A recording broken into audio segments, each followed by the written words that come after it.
The title is, of course, Why Should I Treat Atrial Fibrillation and How? The why will present some evidence and try to convince folks that it's worthwhile treating. It might be challenging, but it's still worthwhile. And then we'll talk about the how, which gets a little bit murky. So these data we are all aware of, but it's still worth going over. Atrial fibrillation is associated with an increased risk of death and stroke in multiple longitudinal studies, and such as Framingham and others. So that's well known. And the intimate relationship of atrial fibrillation with heart failure is also well known. That the incidence of atrial fibrillation increases and is higher in patients with as compared to without heart failure. And the mortality of heart failure increases once you have atrial fibrillation. Less appreciated, I think, is the intellectual impairment that atrial fibrillation is associated with. And you'll hear this from spouses, that the patient with atrial fibrillation is cranky, they're forgetful, and in normal rhythm and sinus rhythm, for example, after cardioversion, they seem to be more with it. And more recently, data from multiple studies in Europe and also in the States have shown the incidence of dementia or the association of dementia and atrial fibrillation. And this is not just related to chronic thromboembolic disease that atrial fibrillation is also associated with. This is independent of stroke, and the association is stronger in younger patients. There also seems to be a dose-response curve. For example, in patients with paroxysmal atrial fibrillation versus persistent, they seem to have less intellectual impairment. So I think there's something more global and more complex than just thromboembolism. And of course, symptoms. Patients with atrial fibrillation have these, they're affected by the palpitations and other symptoms of effort intolerance. And their symptoms are just as problematic as patients with angina and heart failure and others. But we don't really give them the same due as we do these other patients with other coronary and heart failure diagnoses. When we see a patient in the office with atrial fibrillation, we ask them, how are you feeling? Can you feel the palpitations? And they're at rest, and they're probably compensated, and they'll probably say no. And that patient is deemed as quote-unquote asymptomatic. And that gets transmitted downstream on the electronic medical record. And then you say, well, there's evidence to support that asymptomatic patients don't really need aggressive treatment. But we wouldn't ask patients with coronary disease, how are they doing sitting in the office? We'd ask them about effort symptoms, effort angina. And that's the same way we have to address patients with atrial fibrillation. So when I see in the chart, quote unquote, completely asymptomatic, I roll my eyes, and I know there's more to it than just that. So risk factors for atrial fibrillation, those are of course well known: sleep apnea, obesity, hypertension, simply getting older, valvular disease, of course, and even even if you're in really good shape. For example, these ultra-marathoners who run 100 miles a week, who are, of course, the standards of being in really good shape, those patients are not protected from atrial fibrillation. And they have subtle changes in the atrium, delayed enhancement, scarring. And so atrial fibrillation is a syndrome, of course, that patients with very sick hearts, for example, valvular disease, or being in really good shape, these people can get it. So there's a threshold that I think is 20,000 life hours of running that puts you at risk of atrial fibrillation.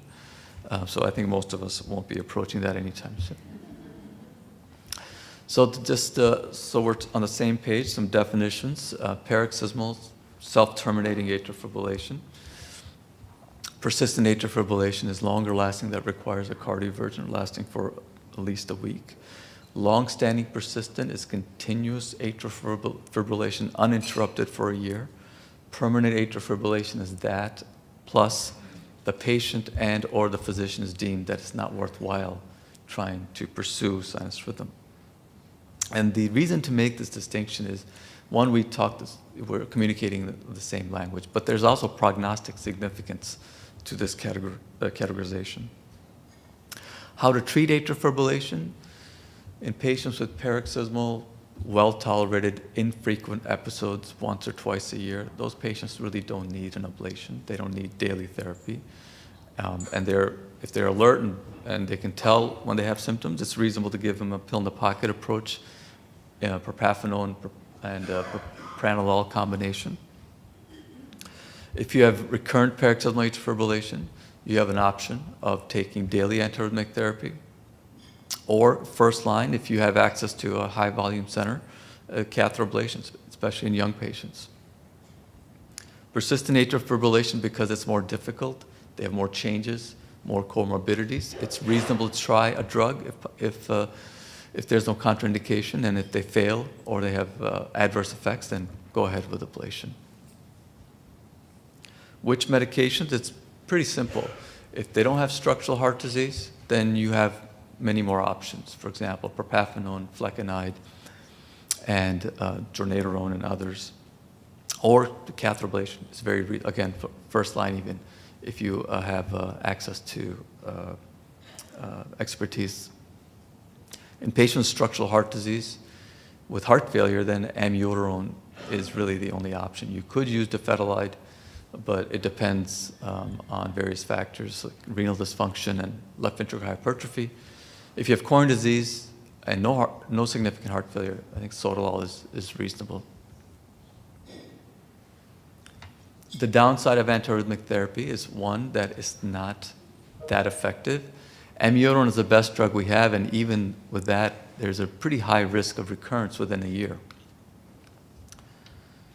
And the flip side of that coin is antiarrhythmic therapy is associated with increased risk of death, not only from cardiac problems such as arrhythmias, but also from pulmonary fibrosis, for example, amiodarone, and also pulmonary-related death not related to, there may be an increased risk of malignancy with amiodarone. So then how? So that's the why to treat it. So there's heart failure, symptoms, intellectual decline, and others. Drugs may not work well, and so then how do we treat these patients when they fail drugs or aren't candidates for drugs? So catheter ablation is very reasonable. This is the lay of the land for most patients with atrial fibrillation. Let's just spend a bit of time. This is the left atrium, looking at it from the back of the patient. This is the posterior left atrium. These are the four veins that drain blood from the lungs, of course. This is the appendage, which is an anterior structure, and this is the valve in the front here, and this is the inferior wall. So that's pretty much the anatomy. So what is it about the posterior left atrium, the pulmonary veins that may cause fibrillation? These muscle sleeves from the left atrium that extend to a variable degree into the veins.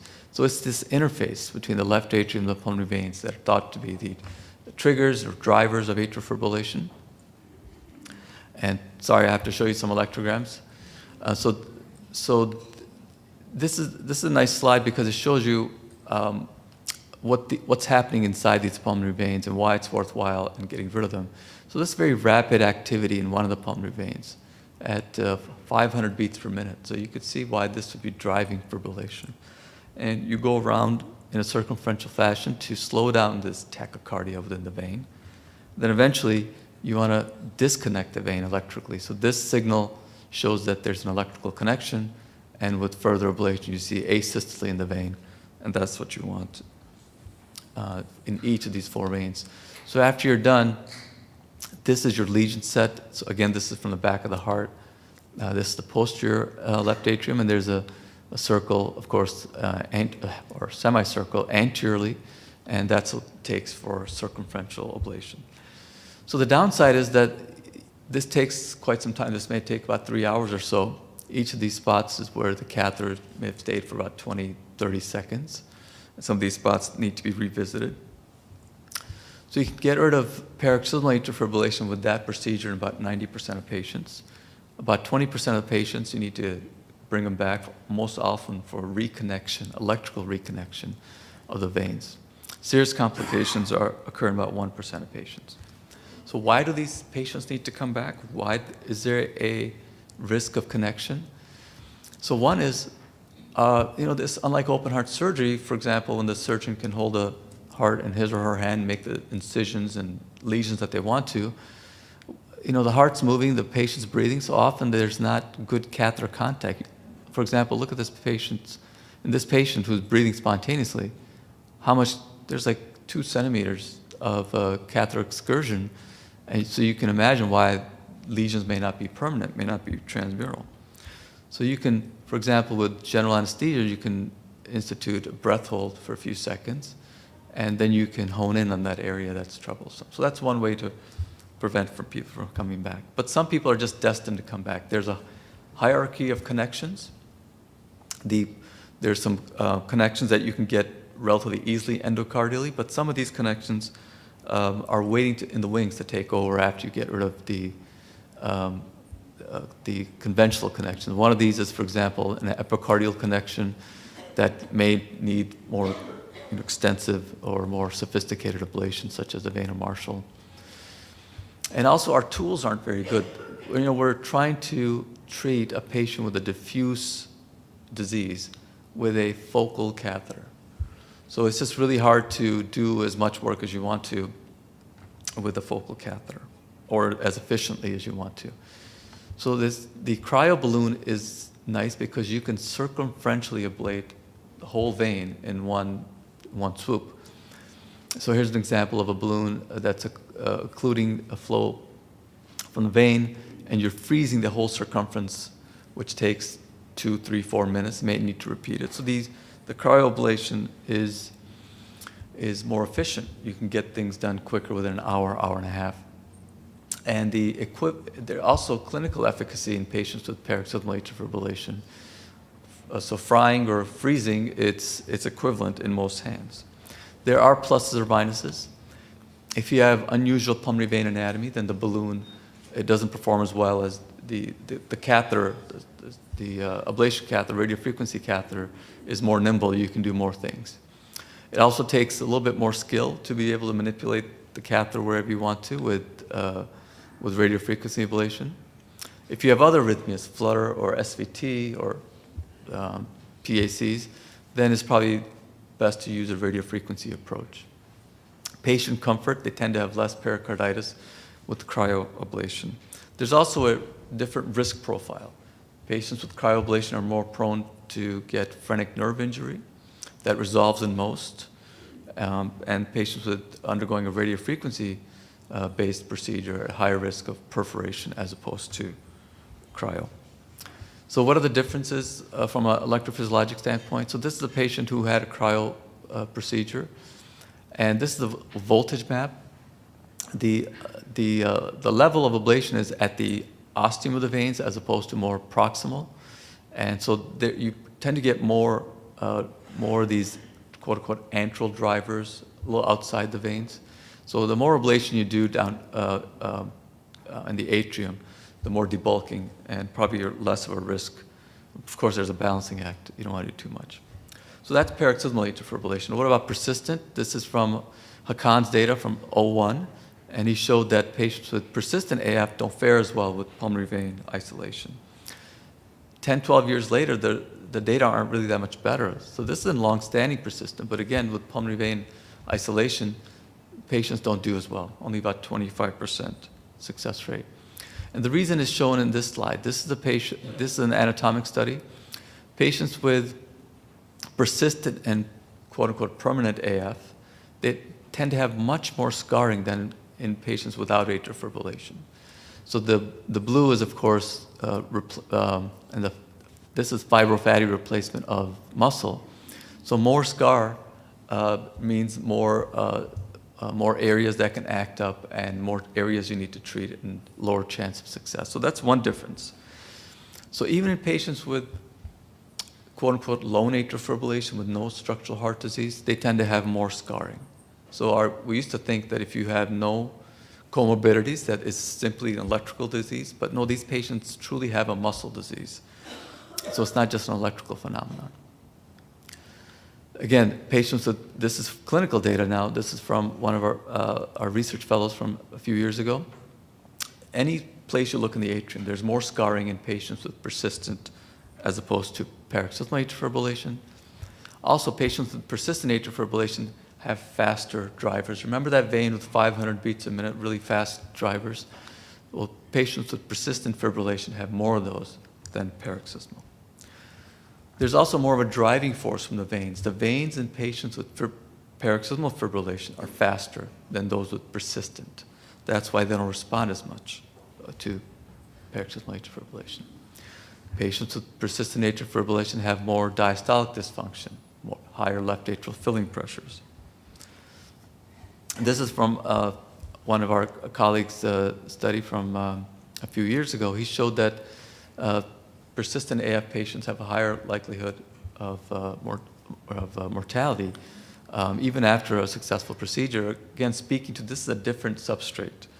So it makes sense. These patients with persistent fibrillation don't respond to the same simple procedure of pulmonary vein isolation. They need extra ablation, for example, in the inferior left atrium in this case, or the appendage, or the right atrium, because their drivers are located outside the veins. So even after getting rid of these drivers in persistent atrial fibrillation, the heart just doesn't give up that easily. You just don't go from fib to normal rhythm. You have to earn normal rhythm. You have to go through multiple steps of flutter and tachycardia, which can be challenging. So in patients with persistent atrial fibrillation, we quote them instead of a 90% success rate after 1 or 2 procedures, about an 80% success rate after 2 or 3 procedures. So they should know that going in. So that's a lot of work, 4 or 5 hours, repeated sessions. And so is there an easier way to do this? So there's a study from a couple of years ago that showed that with one cryo procedure, remember this is an hour, hour and a half long procedure, 55% success rate in 1 year. That's not bad, 1 year, 50%. But if you look deeper into the data, majority of the patients coming into the lab were in sinus rhythm. These aren't the patients that we're seeing for persistent atrial fibrillation. These are very select patients. And conversion conversion from fib to sinus rhythm occurred in about a quarter of those patients. Again, these are very carefully chosen patients that are likely to do well with a simple procedure. And the follow-up is short. What about after a year, after the amiodarone is discontinued? Are they going to fall to that 25% asymptote? We don't know. So then also a couple of years ago, there was a very well-done study of persistent atrial fibrillation. Patients were randomized to a simple procedure, pulmonary vein, versus a more extensive procedure, including those extra pulmonary vein targets that we talked about. And this is nice because in electrophysiology, we don't have large randomized studies. So this was a nice study. And it showed there was no difference whether you did a simple pulmonary vein procedure or you did a more extensive procedure. So these investigators thought that all you need to do is the pulmonary veins. But, a success rate of 40%, I don't think there's anything to celebrate that. I think that's just not it's a hard sell. And so one of the reasons, there's several reasons why this study I think could be criticized. One is that they relied on these computerized algorithms to guide them where to ablate. And these algorithms are just not very good. They just don't have good evidence to support their use. I think our eyes are better than these algorithms. And there's a whole bunch of other things that we could criticize them for, but I think pulmonary veins in most patients with persistent fibrillation are not enough. Well, if ablation is so good, what about first-line therapy for paroxysmal atrial fibrillation? Why even fool around with drugs? This was shown back in 2012, and they showed that for patients with their first or early experience with paroxysmal atrial fibrillation, there was no difference between ablation and drugs. But I don't believe these data either, because I think they did too much. A third of the patients got more ablation than they needed. And you've probably heard about these post-ablation tachycardias and flutter. So there's, again, a delicate balance of doing enough and not enough. And these patients with paroxysmal atrial fibrillation don't need all this extra ablation. So if they had just done pulmonary veins, I think they would have been able to show a difference. So in patients with heart failure, there are data to suggest that if you just do rate control, that you don't need to pursue sinus rhythm because it's difficult, side effects, etc. And this is a big randomized study, and they concluded that rate control is the preferred method because there was no difference in mortality in patients with atrial fibrillation as compared to sinus rhythm. But again, these data, from an ablationist, I will criticize anything that doesn't show the data as I want to see it. A third of the patients with paroxysmal AF, those are lower risk patients. And significant patients in the rate control arm had atrial fibrillation, had sinus rhythm. So it's hard to show a difference if in your rate control group you had a significant number of patients who were in sinus rhythm.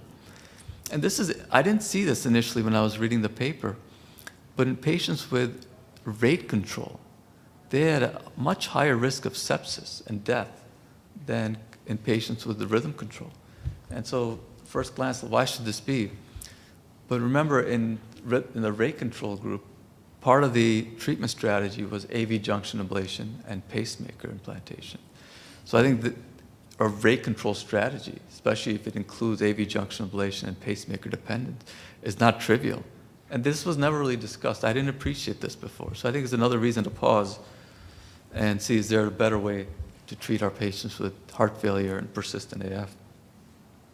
So the other thing we often focus on is the heart rate. As long as the heart rate is controlled, we feel good about it. But even if your heart rate is adequately controlled, getting AV synchrony back with ablation is preferable to a rate control strategy. So even if your heart rate's controlled, your EF improves after restoration of sinus rhythm.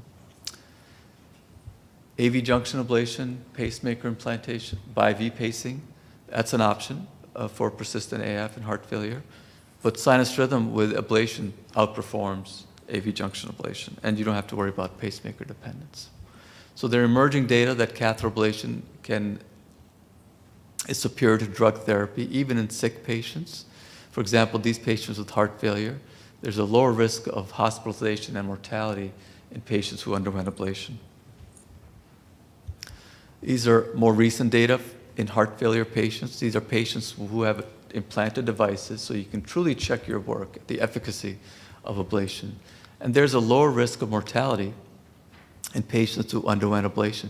But look, you have to wait over 3 years to see these curves diverge. So maybe some of these earlier studies, we didn't wait long enough, or our tools weren't as good enough to restore sinus rhythm. And Rakesh discussed this. I think there is a signal that the catheter ablation, when it's successful in restoring sinus rhythm, there's also a lower risk of stroke as compared to medical therapy. The study that just came out, or at least was in our scientific sessions, the so-called Cabana study, which took a lot of patients. I think was enrolling for 10, 12 years. Finally, the data are out. And so this took patients with atrial fibrillation and randomized to drug therapy versus ablation, multi-center international study. And I was concerned that the results may be diluted if there's a large number of centers enrolled, and some may be low volume, high volume. And strictly speaking, there was no difference in hard outcomes in patients who were randomized to ablation and drugs. But if you look at the patients, there was quite a bit of crossover, and I think that's one of the reasons that the results were diluted. If you just looked at the patients who underwent ablation as opposed to drug therapy, their outcome was better. Their mortality was lower. The risk of death or heart failure hospitalization was lower. But this doesn't stop some of these trialists and pencil pushers from from making these outlandish statements. This is an editorial from a couple of weeks ago in the New York Times. And there was a very provocative title, "Don't put that in my heart until you're sure that it works." So let me see what he's wrote. Procedures, they're talking about the Cabana trial that we just discussed. The catheter ablation procedure was no more effective than much cheaper medications at reducing mortality, cardiac arrest, bleeding, and stroke. And a perfect storm of conflicted physicians, loose regulations, a culture that celebrates shiny, expensive, et cetera, et cetera. And this is written by a fellow at the end of the article, as if we're supposed to be feeling better, he's not just a fellow, he's finishing his cardiology training. So he's wiser than he used to be when he was just a fellow. He's actually finishing it. This is ridiculous. And it's just, I think when you're, for example, if you need a medical procedure, if your loved one needs a surgical procedure, you do your research, you look around, you talk to people, you go to places where you think you're going to get good care. You got to do the same thing with catheter ablation. And I just can't believe someone who's not even in the field, who doesn't do these procedures, feels so emboldened to make these outlandish statements. But it's just another reason to hate Duke, not only in March, but any time of the year. And he's looking for a job, Hakan, by the way. This fellow is graduating. So atrial fibrillation, mapping and ablation is very difficult. And in the animal studies, there was a suggestion that there's organization of activity that can point you to the source of fibrillation, kind of like a tornado. But that just hasn't borne out in humans. There are some provocative data that there may be similar rotational rotor sources in human AF, but it hasn't panned out. For example, when we saw this initially a few years ago, years of AF with 1 minute of ablation, you get sinus rhythm. That just, great, finally, we don't have to spend 4 or 5 hours in the lab anymore. It just hasn't panned out. There's other emerging strategies, pre-procedure mapping, and looking for these drivers, projecting these rotational or focal sources onto the cardiac CT. But again, it hasn't been generalizable yet. So until then, there's no substitute for, I think, hard work. You just got to do a lot of ablation, 77, 80 minutes of ablation. That often equates to 3-4 hours. But the data, I think, shows that this hard work does pay off. If you just do the pulmonary veins, you can get 40-50% success rate, but to get to that 80% and to make patients feel better, in general, I think it takes more work. I think we've covered that. So what about alternative approaches? Some of these catheter-based approaches are based on the cut and sew ablation procedure, the surgical procedure, which is the gold standard. That takes a lot of, that takes incisions, of course, open heart surgery. And it's a difficult procedure. Many surgeons don't do it any longer. What about minimally invasive procedures? Well, it's a bit of a mixed bag. It depends on which center, how motivated that center is, what kind of team they have. The results are really mixed. I mean, only 2 of these studies with minimally invasive surgical procedures had long-term monitoring. There are very few studies that have 1-year data off drugs. And when you look at very, expert centers, with one surgical procedure, the success rate is relatively modest. And, the risk of stroke and TIA is not minimal. So how do we follow these patients after? Monitoring, preferably with an implantable monitor, but that's not, of course, critical. And I think let's end with I think we talked about what the risk factors for obesity and structural remodeling with obesity, et cetera. I think that's one reason why patients who've done well initially then fall off the curve, because we haven't really addressed the underlying problem. Ablation can't reverse that remodeling.